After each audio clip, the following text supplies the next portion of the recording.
Here's your report. Oh, thanks, Jane. I wish I could hire someone just like you. Try LinkedIn Hiring Pro. It's more than a job board. It's like the recruiter you always wished you had. Hiring Pro uses real-time insights to match your role to LinkedIn's unique network of professionals and delivers a short list of best fit candidates. You'll spend less time sorting applicants and more time talking to the right people. Let's do it. You're irreplaceable, Jane, but another you would be great. Hire right the first time. Post your job for free on LinkedIn today at linkedin.com/quality. This episode is brought to you by San Pellegrino Ciao. A gift from Italy to your home. San Pellegrino Ciao is a flavored sparkling water made with real fruit juice, finished with a pinch of Sicilian salt for a perfectly balanced taste. So which flavor will you choose? Peach, lime, blood orange, cherry, or maybe the all-new limoncello? Crafted in Italy with 0 grams of added sugar. San Pellegrino Ciao. Buy it now. Hello everyone, welcome back to another episode of Teach, Sleep, Repeat. My name is Dylan. And my name's Hayden. And we're back today with a normal episode. Keep your pants on.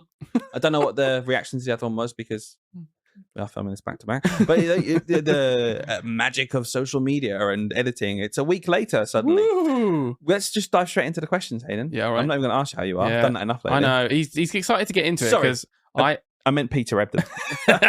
throwback, because I haven't looked at the questions and Dylan doesn't want me to look at the questions, so he's dying to get It's in. mainly the first question. Okay. Question 1. Listening to an episode from last year, and I have a question for Hayden. All right. When is Halloween? Oh my God. 31st of October? Is that right? Oh, yeah, that's such Thank a God. shame. I tell you what, I was 60% confident The on fact that. you still weren't immediately telling Yeah. me is mental. It's not instant. I had to go for a thought train in my head then of basically... What's going on? Yeah, what's going on? I just don't care. It doesn't matter. I just don't care. Okay, so you only know stuff you care about. I think so. Of course not. Of course not. My brain is a bit more Do like you that. care? When's bonfire night? When's bonfire night? I have no You're not- clue. I don't even know what month that's in. You're taking the piss. It's dark, so it will be October, November. Around Halloween. It's around Halloween, isn't it? Bonfire night. When's bonfire night? It's the same thing, isn't When it? is it? 31st? Tell me. I don't know. I Are don't you know. I joking? don't know. I genuinely, I swear on my life, I have no f***ing clue when bonfire night is. I just know it's in the darker months. So it's September, October, November, or You just December. guess. You just guess. It's dark outside. Might be fireworks tonight. Yeah, Should we go I out? just wait until I don't care about it. I just wait until someone says, "Oh, it's firework night." That's Oh, insane. that's cool. That's insane. When that is you it are, then? Well, how old are you? 42? How old are you? 34. 34. Thank You're you a very much. 34-year-old man who's lived in this Yeah. country your whole life. You 60% know when Halloween is, and you don't know when bonfire. When's Christmas? Obviously, I know Christmas. Oh, it's not f***ing obvious, is it? Yeah, that one's easy. It's 25th. Okay, December, obviously. Okay, cool. When's Boxing Day? 26, Okay, obviously. cool. All right? When's Easter? It changes, doesn't it? Ah, It changes. Really It's sometime in April, usually. Yeah, it can change months. Can't change But months. yeah. Okay, sometimes. Yeah, right, but that one okay, fair changes. enough. No problem. When's May Day? In May. Great. Sorry, when's bonfire night then? Oh my god! You don't know, do you? I do. Every single person watching No, this they now don't. knows when bonfire No, night they is. don't. Yes, they do. There are other people There's not. Our brains are No, opposite I'm sorry. anyway. You're absurdly, weirdly good at remembering stuff anyway. No, And I'm fine. not saying this is an absurdly weird thing. And I'm the absolute opposite. So I am way lower on Yeah. the thing of I just don't remember things that I don't care No, about or but don't I'm mean anything sorry. to me. But I am sorry. Not knowing when bonfire night is that puts you in the bottom 0.1%. When is it then? The bottom one. If you lined up, I'm going to continue here. If you lined up 1,000 people Yeah. in the UK and asked them when's bonfire night, you'd be the only one who didn't know when it We was. need to do a poll 100%. on this episode What to do you find mean? out. Just to find out. Did you know? Do you know, listeners, when bonfire night is instantly? That Or not, like me. That is honestly like saying, did you guys know whether an apple is a fruit or a vegetable? Everyone knows it. Do you know when things like more obscure things like It doesn't matter if it's more obscure. That's not, no, because they're all obscure to me. Bonfire night is obscure to me because it's what nothing. do you think it's bonfire nothing night to me. is as obscure as? I don't know. Then what are you going to ask me? Like St. Patrick's Day or something like that. It's not true. To me, do you know what I mean? Like, okay, but to what that's just 'cause I'm incomparable. just like, they're bonfire thing, night is a whatever. thing that I know every year. You go out on bonfire night to watch fireworks with your child. Yeah, if I And get it's invited. bonfire. If someone tells me it's firework night, Someone tells you. and Okay. that's it. I just rely on do someone you know? telling me. Do you not know the rhyme that everyone learns in primary school? No, what? That, Bro? remember.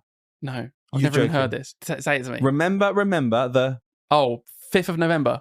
What do you think that is? Is that 5th of November? Yeah. What do you think that is? Oh, I guess it's firework night. Oh my goodness. Oh my God. There you go. So it is close to Halloween. Insane. I knew it was close. Okay, that's fine then. Yeah. Just close. I knew it was Insane. Please. I'll do a poll. I've not done a poll on Spotify in ages. We will do a poll for this episode. Yeah. I can't believe I'm actually saying this. Do you know when firework night is?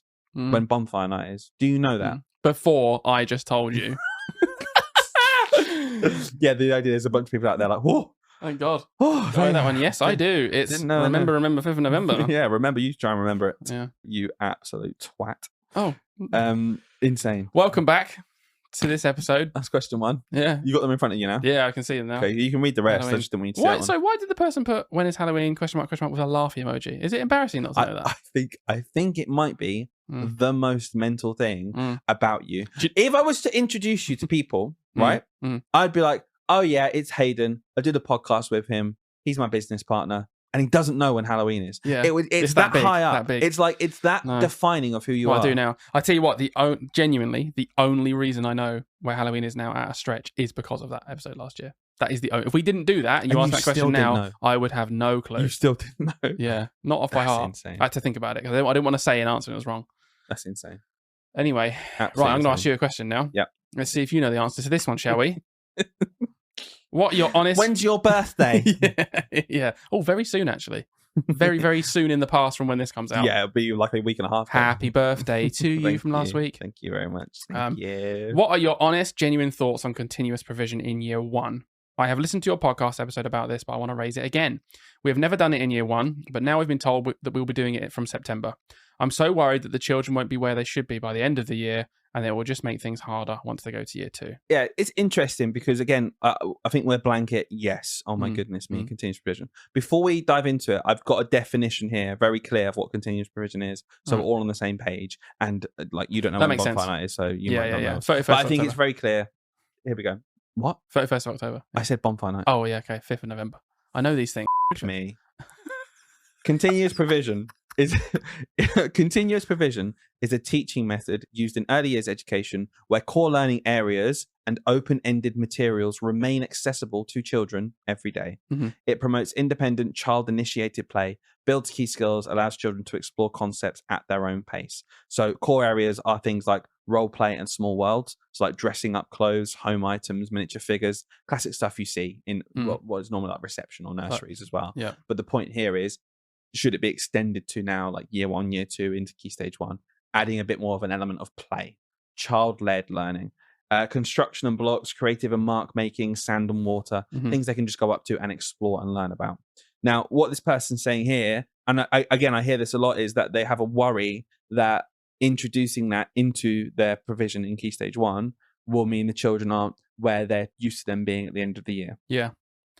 My initial thoughts on this, and I'll throw it back over to you very quickly, but I'll just outline what I think straight away is two things. Number one, I think it is a fair worry if you are just a year 1 or 2 teacher in key stage 1, never done continuous provision before, never properly implemented it, and you're told you're doing it, and it's like, oh my gosh, okay, I'm used to doing this, and this. I've not really had much training on continuous provision. What if it's implemented poorly? The children don't learn stuff. I get that worry. Yeah. Right. Genuinely. Because there's a reality where that can happen, right? Completely. It could be implemented poorly and doesn't have the right impact. Absolutely. I can very much imagine. And a lot of people, I see people online saying, oh, you're saying that's continuous provision, but it isn't really. It's not actually very child-led. And you're not a specialist. I'm not a specialist. You're not a specialist. Yeah. I can imagine it being implemented poorly as if to say, we do it. We do play. Yeah. And actually the kids outcomes genuinely are worse. Exactly. They could be. But the second thing I'll say is, it's not automatic that continuous provision gives those outcomes, right? With quality training, quality input, and I think a long-term plan of implementing it properly that isn't just we're doing it now, like everything in a school seems to be. I do think there is no need to worry about outcomes at that point, because I think when it's implemented properly in key stage 1, and I've seen a lot of people talk about this, my mummy teacher talks about it a lot. She's had her petition got debated in Parliament, I think, because it was about continuous provision and play in key stage 1. When implemented properly, if anything, I think the children are further than where they might be before. And what we see as not where they should be end of key stage 1 or end of year 1, I think is very much centered around the old systems and the way it was. Yeah. So you can be like, oh, well, they can't finish this, year 1's phonics screening that I thought they would exactly do. number one, they can, because you can still learn that through continuous provision. But number two, maybe what you're imagining is a whole holistic version of a child at the end of year one. It might look slightly different when you do it through continuous provision, but it doesn't mean it's worse. No. Or it's not where they should be, or that it couldn't be better. The new LinkedIn Hiring Pro can't undo your last hire. The human postponer. They were the master of one phrase. I'll circle back on that. But 3 months later, you were the one doing all their work and wondering how big that circle is. But LinkedIn Hiring Pro can take the hiring load off your plate by automating the hiring busy work from the initial job post to scheduling interviews. Hire right the first time with LinkedIn Hiring Pro. Post a free job today at linkedin.com/quality. This episode is brought to you by San Pellegrino Ciao. A gift from Italy to your home. San Pellegrino Ciao is a flavored sparkling water made with real fruit juice, finished with a pinch of Sicilian salt for a perfectly balanced taste. So which flavor will you choose? Peach, lime, blood orange, cherry, or maybe the all-new limoncello? Crafted in Italy with 0 grams of added sugar. San Pellegrino Ciao. Buy it now. Yeah, because we don't benchmark everything with a child. Like if you really think about the infinite things you could benchmark of a human being in development, in early development, we only really pick a couple of things, and they do happen to be maths and English mostly. And obviously, if everything is built around that, I can understand the fear of going to a different holistic model where you genuinely might not get this exact same outcomes on those benchmarks, but other benchmarks come into play. But I think the point is you would. No, I know, but I'm just saying even in the situation, because I think you do as well. By the way, I think holistically it's just better in general when it's done properly. Yeah. But imagine it's not done properly, or imagine it's your first year and it just wasn't that efficient. You're learning. You are an expert at this old model, this other model, and you've optimized it to the max. Yeah. This new model children know their number bonds, just to be really clear here, because I think children understand their number bonds. You teach them at a desk, though. They're sat at a desk, they practice things, they've got their blocks out. It's very much what you would see in year 2, year 3, year 4, year 5. Learning, practicing, getting better at maths, not automatically a bad thing, but if you implement it poorly, what I'm saying is you might go, oh my God, when I did it this other way, I could do it way better. Well, understandably, because you did that for 5 years maybe. And this is a new way of doing it. And it might take some time, which is why I think, circling back to a point you were making, it's so important the training's in place. If your school is already doing it in early years, you've got to be jumping on that as a leader of being like, okay, well, we're going to move one of these teachers up, or you're going to be doing loads of co-teaching or something in place where the year 1 teacher who's never done it before can learn as much as possible from the person who's already quite well experienced at continuous provision. I think it's easy to brush off, isn't it? When you're like, oh, they won't learn as much. It's not as good. Well, are we saying children don't learn much in reception? Yeah. They learn so much. Exactly. It's a mindset. So we can just apply it to the harder concepts. And going back to the number bonds thing, I think that's something that a lot of year 1 teachers and year 2 teachers have literally in the past messaged us, especially when we released the episode, saying, I know I can get my children to this point. They can know their number bonds. They can understand number. They can do their fact families. They can count. They can count up. They can do 1 more, 1 less, 10 more, 10 less, whatever it is. And they say, I'm worried that when it's child led and it's maybe like a section in a room where they can go up to it when they want, but they can also not go up to it. They're worried children won't do it as much. Yeah. They're also worried that when it's independent, if there's not someone there with them, literally teaching them how to do it properly, they won't necessarily learn it as quickly. And my comeback to that is always, look, I am literally not an expert in continuous provision, right? So me personally, I can't sit here and say to you, just do this. Just do this, that, and this will be the outcome. But what I can say is, I know there are so many experts out there, right? There's loads of accounts out there. We were talking to Miss Reynolds, does it as well. Yeah. And she does a whole course, I think, about basically move from EYFS to year 1 and how to continue that continuous provision. And she's heading into year 2 and she's bringing continuous provision into year 2. Yeah. Expert on it, knows how to do it. Those children will make huge progress. They will learn lots. Yeah, exactly. They're the kind of people you need to follow on social media. They're the kind of people you need to go and talk to about implementing this properly so that kids still make really good progress, but they make holistic progress. Everything. They're more social.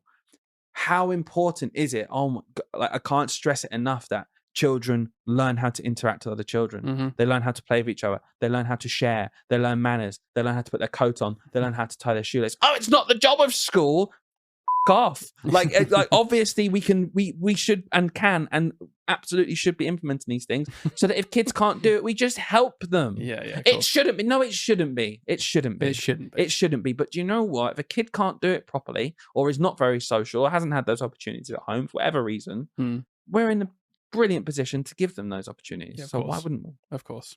Do you still feel that same way if I extended that argument to, toilet training children or using knives and forks at lunchtime? I think implementing sharing and turn taking is something you can implement in your classroom as a line as you're doing it. You're already in your classroom. I was in year 4 and it was very easy for me to implement how to share things. Yeah, I agree. So when it comes to toilet training, that's not something I can just implement in what I'm already doing as my job as a teacher. Yeah. I'm talking about those low stakes things you can just help kids with. You should be able to do it with them.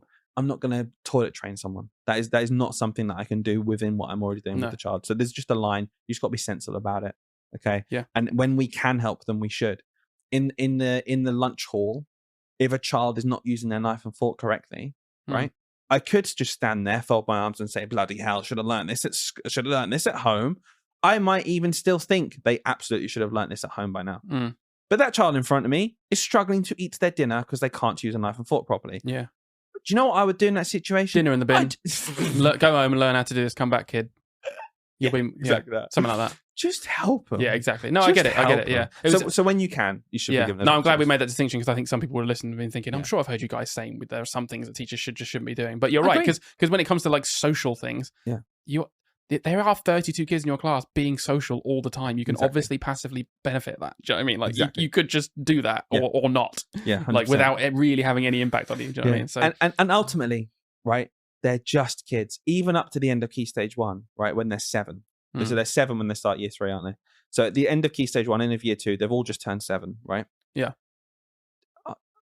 Just there's so many countries in the world where they don't start school until then. Yeah. Or doesn't mean you don't learn. Doesn't mean you don't understand stuff. Doesn't mean you don't know your numbers. Yeah. Doesn't mean they're not getting this input. But what it means is it doesn't have to be as structured. Yeah, I agree. It does not have to be at They're desk just all so the time. little. Let them play. They're just babies. And we've said it ourselves. We've got kids now. They're turning 3 soon, right? Before we know it, they'll be 6. Yeah. Right? And I don't want them sat at a desk for 6 hours a day. Yeah. I don't want that to be what they do. Yeah. And I don't think that's the only way you can learn. How are they going to do it in year 3 if they're not doing it in year 2? The same way they do it now in year 1 when they weren't doing it in a reception. Only they're older, they'll find it easier. Yeah, exactly. We already make this transition younger. Yeah. Just do the transition older and it'll be easier, full stop. Yeah, I agree. It's the same with lots of learning points, isn't it? We've argued with the curriculum before. It's like, they've got to start learning this. They've got to start learning Roman numerals in year 3. Or they just wait till their brains are more developed and we'll just teach them very quickly in year 7. Yeah, I know, right? Who cares? Like, they will pick it up in. They won't be able to read the clock! What? The 1 out of 10 clocks that exist somewhere? Yeah. Okay, they can't read a f***ing clock when it's there are numbers on it. Do you know what they'll do? They'll just look at their digital phone or watch that they all have now by age 0.6.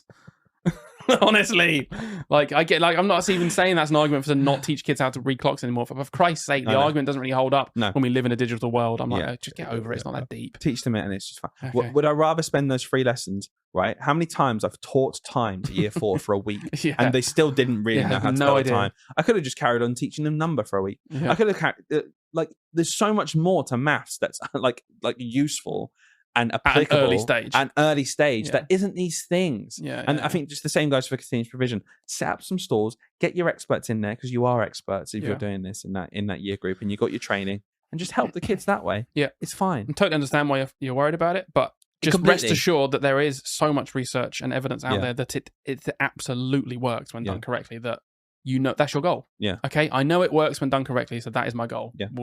My goal is to get good enough that where I can do it correctly. That's it. And don't beat yourself up if it's not perfect in your first year. Yeah, because you know what? In my more formalized version of teaching, it also wasn't perfect when my first year. Yours was. And I got better at that over the years as well. That system, like no one's going into a system, it's perfect. You know what I mean? Completely. Next question. Why do you not do Wednesday episodes anymore, you lazy bums? Yeah, lazy bums. Because we're lazy bums, really. I guess so. Is there much more to say? No, we're just, in all honesty, we're just busy. Yeah. Like, if you listen to our last episode, you'll know that we're doubling down on a lot of things right now, particularly our tutoring company, because September is so ridiculously important for us. Also, we say this every year. We're like, we'll actually have a break in summer. We've had, a few days off. We have had a break. We've had a bit of a break, but not as much of a break as we'd like. But it's because we're so busy with Top Dog Tutoring, basically. And obviously, we still want to release at least an episode a week of this, and it takes time. Yeah, and I'm genuinely not even being a twat here, right? We're at the point now where we get sponsorship offers quite a bit, right? And we, like I always say to people, we do say no to genuinely 90% of them. You can't imagine the types of businesses that have actually got in touch with us asking to do stuff and sponsoring these socials. But it'll be a thing. We've got quite the platform now. When we eventually, or if we eventually get some kind of sponsorship deal on top of it, then we can justify it because it's part of our income. Yeah. What we're doing at the minute is we're spending our time on the things that will generate us lots of income because we need to survive and pay our mortgage, right? Exactly. So that's the thing that at the minute we're like, well, we need to nail this. If even when the podcast becomes something that's more profitable, we don't make much money from the podcast realistically. No. We make a bit, which we're very grateful of. We get social media. We do have the odd bit of like sponsored content, etc. But when that happens, I think then it will open the doors up to be doing more again. It'll be more easy to justify spending double the time, realistically. Yeah. But it is fun, isn't it? It is fun, exactly. We've in all honesty, we've always done it. And even when we went to 2 episodes, we've done it because we enjoy it and we really just brute force that time.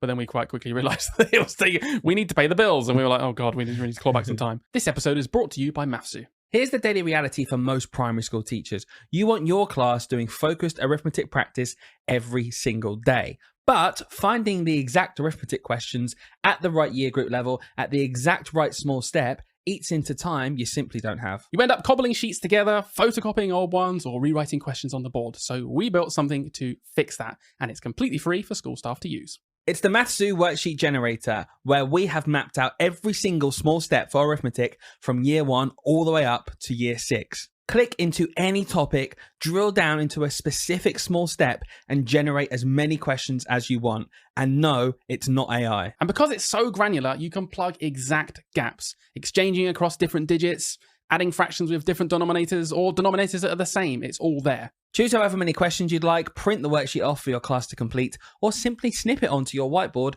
for daily arithmetic practice. The whole thing takes seconds, and like I said, completely free for school staff. Just click the link in the description below and get using it with your class tomorrow. We did do 2 episodes for literally the entirety of last year, but the last few weeks. It was a long time we did 2 episodes for. And it will return one day. Why do you not do bonus episodes and what? No problem. Why don't you sponsor us on Patreon? Which we don't have. Of course we don't even have Patreon. Of course we don't. Oh god. I did set up something once. I was thinking, I'll just see if, like, even as like a free tier. Yeah. But then we did the WhatsApp community, which was essentially the same thing. Yeah. Which we might change at some point, because I'm not going to lie, I'm saying this to Dylan for the first time ever. We get in our WhatsApp community random bots trying to join honestly every day, and it's actually infuriating. Yeah, I am genuinely thinking of disbanding it and thinking of a different thing that we can do. Yeah. But I don't know what it would be. There's loads of platforms. We'll think about it. So if you're in the WhatsApp community, don't worry, it's not going away just yet. But no, for the small fee of £17 a month, you can join. You can send one message every 6 weeks. You can join our Discord. We could do Discord. We could do Discord is just not very pop, but people might get Discord to join. Yeah, it's very gamey, isn't it? Discord. But anyway, right. Another question: how many times have you had to lead an assembly, and what are your tips? Not loads actually. Not that many. Few we've done.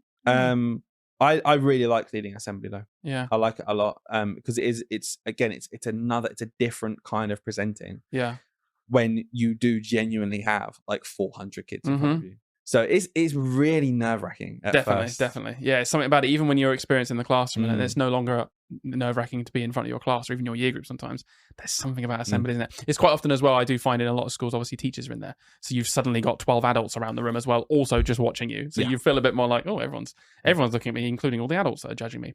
I think one tip that comes to mind, and I'm sure everyone sort of does this, is your behavior management has to be like up another level.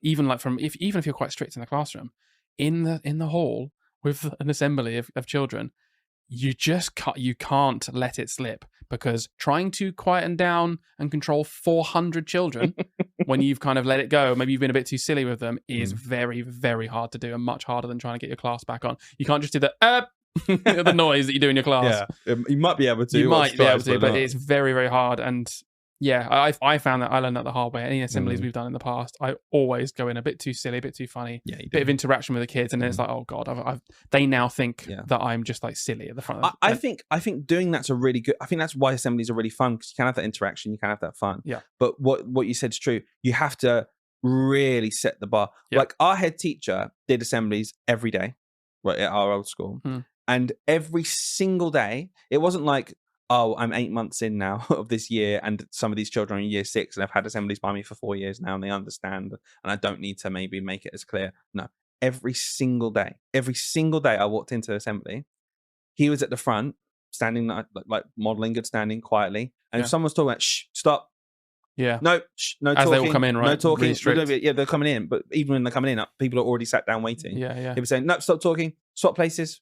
Like really, really quick to the point, stern. Yeah. But just making it really clear that, no, you're in assembly now, you shut up. Like that's the end of it. Yeah. And but some children, I know some children. I'm not talking about those children. I'm talking about in general. You can be really strict, really stern. You don't need to talk right now. Be quiet. Yeah. Have really high standards. And he was just on it. And that never, ever changed. There was never an assembly where it was like, oh, I'm this far in. No, every single time, every single assembly. But then and it had very clear rules, and he knew you couldn't do this, you couldn't do that, else you might be moved out to the side next to that teacher, please, away from your friends, whatever it might be. But then when he did the assembly, hilarious. Yeah. Always really funny, warm, engaging with the kids. Serious when he needed to be, happy to have a laugh. Everyone's laughing. Established how he got their attention back. Right. Yeah. So just really, really, really consistent, really firm. Be strict. Strict doesn't mean nasty. No. Strict doesn't mean mean. It's authoritative. Be strict. Almost, Be authoritative. He was very good at that. That's exactly what it was. He set the tone of authority. Of like, no, I'm making my bar extremely clear to all of you, and it's consistent every single time I do assembly and all the way through assembly. And then when he spliced in those fun moments, if they didn't pull it back, straight back into that authority. No, it's not acceptable. Do you know what I mean? Like, he was very good at doing that, and I found that is a skill that you've got to master, I think, with assembly, and it is slightly different to the classroom, I think. Here's your report. Oh, thanks, Jane. I wish I could hire someone just like you. Try LinkedIn Hiring Pro. It's more than a job board. It's like the recruiter you always wished you had. Hiring Pro uses real-time insights to match your role to LinkedIn's unique network of professionals and delivers a short list of best fit candidates. You'll spend less time sorting applicants and more time talking to the right people. Let's do it. You're irreplaceable, Jane, but another you would be great. Hire right the first time. Post your job for free on LinkedIn today at linkedin.com/quality. This episode is brought to you by San Pellegrino Ciao. A gift from Italy to your home. San Pellegrino Ciao is a flavored sparkling water made with real fruit juice, finished with a pinch of Sicilian salt for a perfectly balanced taste. So which flavor will you choose? Peach, lime, blood orange, cherry, or maybe the all-new limoncello? Crafted in Italy with 0 grams of added sugar. San Pellegrino Ciao. Buy it now. And it's not accidental. It's not accidental. Yeah. It's purposeful. Yeah. It'll be really clear. So yeah, my tips are really enjoy it, lean into it. You have to do about 4 or 5 before you really become more comfortable, I think. Yeah, definitely. And if you think back to when you were a student asked to like read a book to the kids, that's those nerves you have then seem crazy as a class teacher now. They're the same nerves you'll get the first few times you're in assembly. Definitely. Because it is. But throw yourself into it. Fake it till you make it is always my 100%. advice for that. Another question? Yep. What do you think of the new reforms on technical skills? Do you think it will help engage more students, or does it risk schools moving students away from GCSE pathways to game league tables? It's such a good question. Because my first thought, when Burnham and Lucy Powell, they announced this, I think overwhelmingly people are like, yes. Can you talk me through it? Because I remember we had a conversation outside the pod and you were like, oh, we should talk about this. And I was like, okay, let's save it for the pod. Okay. So I don't know much about this. Yeah. Some of the listeners might not know much about what the announcements were. Yeah. Give us a bit of a summary. And So in general, what Burnham's announced is, again, he's very much a big advocate of like decentralizing power and decentralizing it and making it more local to people, devolving stuff almost to like the local areas. So one big part of it is that the local area can see and work with local businesses to understand what kind of manufacturing jobs it might be, trade jobs, whatever it is that you need for the workforce in your local area. Work with the schools to get people learning those trades earlier on in their actual school life. So part of school will be not just academics, part of school will be preparing children for learning trades and skills. Right. Almost kind of what they end up doing in college sometimes. And sometimes what is already happening in some schools across the country in terms of just lowering it down. But it'd be from year 10 and it'd be very much technical skills. So English and maths and science, those core subjects, he was very clear, they're not going anywhere. We're still going to have those for all children through their journey through school. It's not like you get to year 10 when you're 14 and suddenly you don't have to do maths anymore. It's not that. Yeah. But what it is that just like when you're exploring what to do and the choices you make for GCSEs, etc., part of that pathway should and can be technical skills. Okay. So it's like a long-term drive to kind of move academics as still being important in school, but just having a pathway for children who aren't necessarily academic. Now, some of the big pushback to this, again, initially it's like, it's fantastic, it's great. Some of the pushback to this has been, okay, but are we almost enabling that divide even more so when between the working class and the middle class? So imagine you're a wealthy parent. Yeah. Okay, you're well-to-do and you're trying to push your child, get the absolute most out of the school system for your child, and you're a wealthy parent. It will still be, and all the research backs this up, and I absolutely think the pathway of technical skills is the right pathway for a lot of people. But if you have a blank slate and you want your child to get the most out of their career and earn the most money they possibly can when they're older, the academic route to ending up graduating from university, on average, pays more money to someone in general than if they went down the technical route. On average. Please very understand important this. part of the message. Please don't turn around and say, I know a plumber who makes 150 grand a year, because I know those people exist. And I know in the future it might even be with the advent of AI and the growth of those sectors being taken over that are more white collar, blue collar jobs, traditional blue collar jobs that are trades will be more valuable and I get all of that, but I'm just saying the literal fact of the matter is that what people are worried about is saying this will just create that divide and maybe make that chasm larger.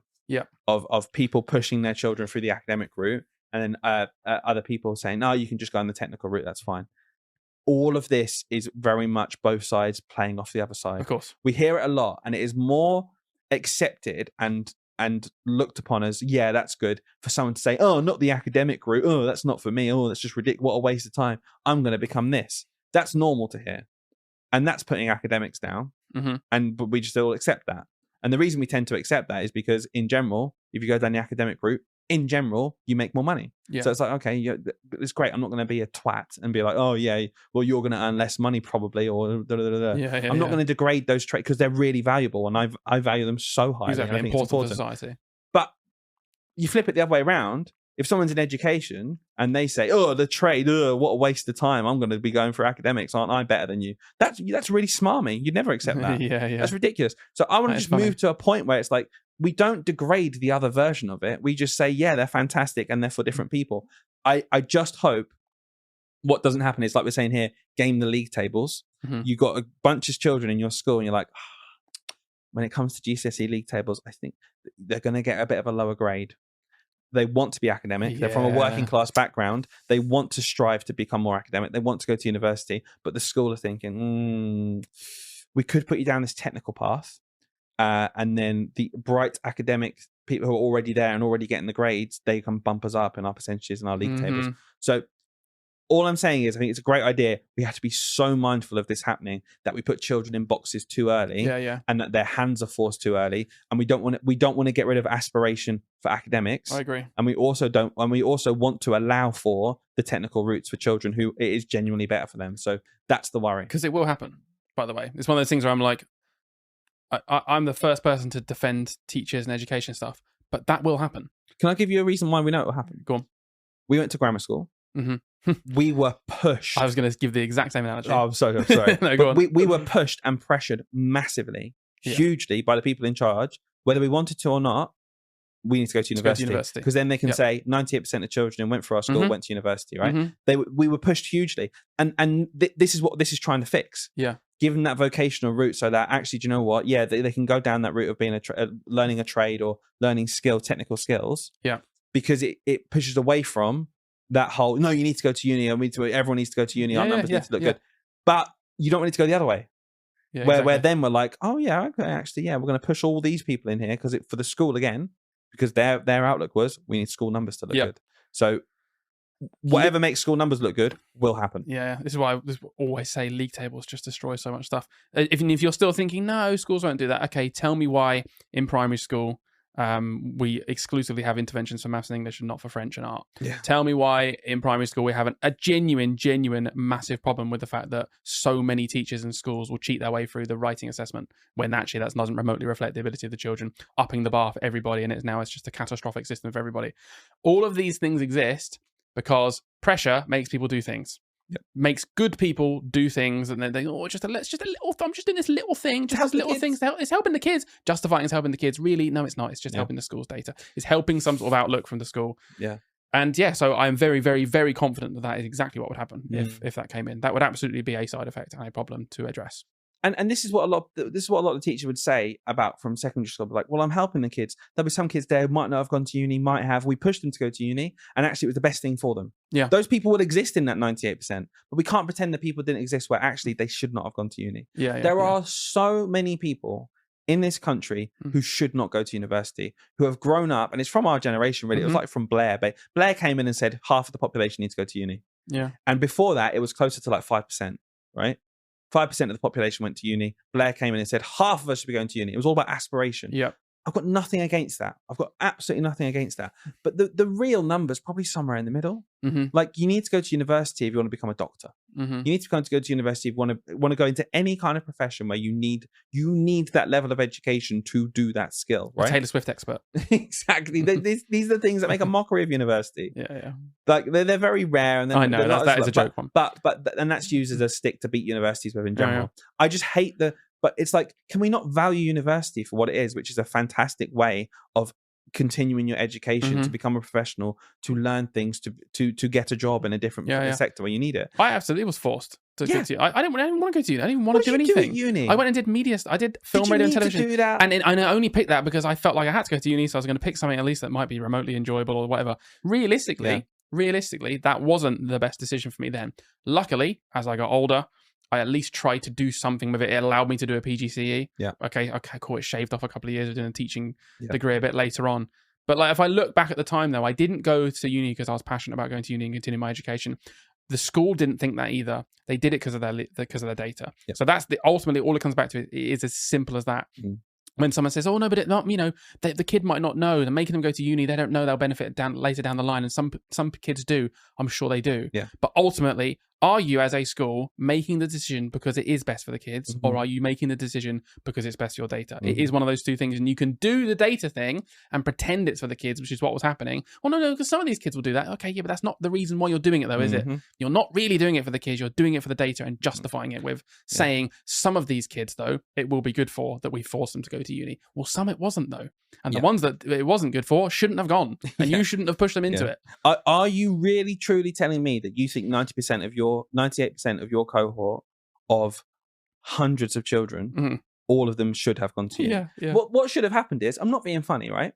They should have looked at you doing your film degree, talked to you and found out why you were doing it and what your job prospects were and where you wanted to go. And as soon as they realized you were doing it for the reasons you were doing, they should have helped you either find some kind of apprenticeship in that line of work if you're really passionate about it. Said to you, maybe university isn't the best route down for this. I'm not being horrible. No. Maybe it's not. Oh, some people on the university course went on to work in film. I know they do. Yeah, but I'm just talking about in general. It doesn't mean everyone needs to go and do that thing there. Yeah. Well, can I tell you my experience of when I actually, after my 3-year course, after I went and tried to get some work experience in London working for these like editing firms and things like that, every single person, I'm not joking, every single person that already worked there that was around my age had worked there for 3 years and came straight out of school. And they genuinely looked down, and it was almost like I'm the snobby one coming from uni. It's like they were like, why have you gone to uni to learn? It's like, we picked this up in 3 weeks. We came here and worked here for a bit, and they taught us how to use this bit of software. And then 3 weeks later, we learned this other thing. Then we learned this other thing, and now they've got 3 years on me, and they're well good at it. Yeah. And I knew well good, and I knew I had no chance. I honestly, it took me 3 days in the industry to go, oh, I'm 3 years behind. I've got absolutely no chance. And you're in debt because of it. And I'm not being funny. It just. You're serving a purpose of a percentage point on a piece of paper for an institution. Yeah, you just didn't need to do it. There we go. But if you wanted to be a doctor, you absolutely have to. No one's walking into doctorship and going, well, I just came out of uni and I'm now better at operating on someone. No, you absolutely needed to go to university for that. So can we just have a world where we aren't saying uni's a waste of time? The amount of like entrepreneurs I see who've done well for themselves who say uni's a complete waste of time. It's not. Yeah. It's not. Look at all of the data ever. It's actually, if you're going on averages, you're more likely to get more out of your life and your career and your earnings if you go to uni than if you don't. Because entrepreneurship is really hard. Please don't be that person who just did it themselves and got really successful, and all power to you. Don't use your platform now just to tell everyone else they can just do it. Because not can't. Everyone can. In the same way, not everyone needs to go to university. Not everyone needs to go down the trade route. The overarching thing that I'll just finish off here by saying is, I think that this is a good thing to introduce, but we have to shake off everyone's preconceptions of what's seen as a success and a failure in both regards, and just go down to an individual level with the person. Find out their plan. What do they want to do? what's the best route for them, and support them through that. Exactly. And have this broad scope of choice for our next generation that serves our economy, that serves their own interests, that isn't a complete waste of money for them or the taxpayer, right? And just help them on that way. And that acknowledges the changes they might make, because who really at 16 has any 14 clue? 14, whatever. Even honestly, before 18. I know. Now most people genuinely will joke, they'll be in their early 20s even, and say like us, and say they don't know what they're going to do, and they'll change their minds. Or like, we just need to let's take it seriously in terms of the way we approach children and their lives, and take their future seriously. But let's not be too hard on, okay, well, you've made this choice at 16, so that's it, you have to do this now, and I'm gonna really push you down this route because that's your life. It might not be in 3 years. They might change their mind. Like, let's just be chill about it. Give people the skills, like you said. The one thing I want to finish on this one, and then we'll finish the episode, is because obviously I don't know too much about this. I've learned a lot from you there, but it did immediately make me think, oh, isn't this what it was like in the 80s and 70s and stuff? Isn't this exactly exactly what we moved away from? The grammar school, the comprehensive school. I think there was 3. Yeah, the polys. Yeah, it was the polys, and it was like one was technical, one was academics, and one was everyone else. Because when I talked to our parents' generation, I remember being at school, and when I do things like a DT or whatever, they'd be like, "Oh yeah, God, you kids don't do much." Back in my day, we us lads, it might even been split by gender. Us lads went off and did this like the carpentry course or whatever. Yeah, it was split by gender. Yeah, it was, that, honestly, my mum was saying she went and did sewing. Yeah, right, exactly that. Yeah, my nan said the same sort of thing. Right, so like, I'm not saying the gender split is almost irrelevant to my point actually, but the main point there was, okay, well, we clearly came from an education system where they were actually doing a lot more physical trade skills, and I'm not surprised. And we moved away from that into this more like academic driven thing, because like you said, I'm sure it was pushed by data of, actually, our country's going to benefit because on average, people going through the academics earn more, and then our country will earn more. Yeah, but it's like taking an average and thinking everyone needs to do it then. It's insane. Yeah. It's insane. There's got to be a middle ground, surely. Yeah. So I think it could be. Yeah, I genuinely think Burnham's got a really good opportunity here to find that middle ground finally after all these years. We've seen it work one way almost exclusively. Then we really pushed towards the other way. Okay, what about the middle? Maybe we can have a bit of both. Maybe the academic kid who really flourished in the really high academic push system can still get that push, and also the kid from that is now my mother's generation who genuinely really benefited from having way more physical, practical stuff to do that allowed them to flourish in a trade that they were always going to do, and they were never really destined for this academic side. Maybe they can also benefit from this new school system, which is a hybrid. Running a small business means I wear lots of hats. When I put on my hiring hat, I can count on LinkedIn Hiring Pro to make it easy. LinkedIn Hiring Pro helps manage my hiring workflow, puts my job post in front of a unique network of professionals, and matches me with the best candidates for my business.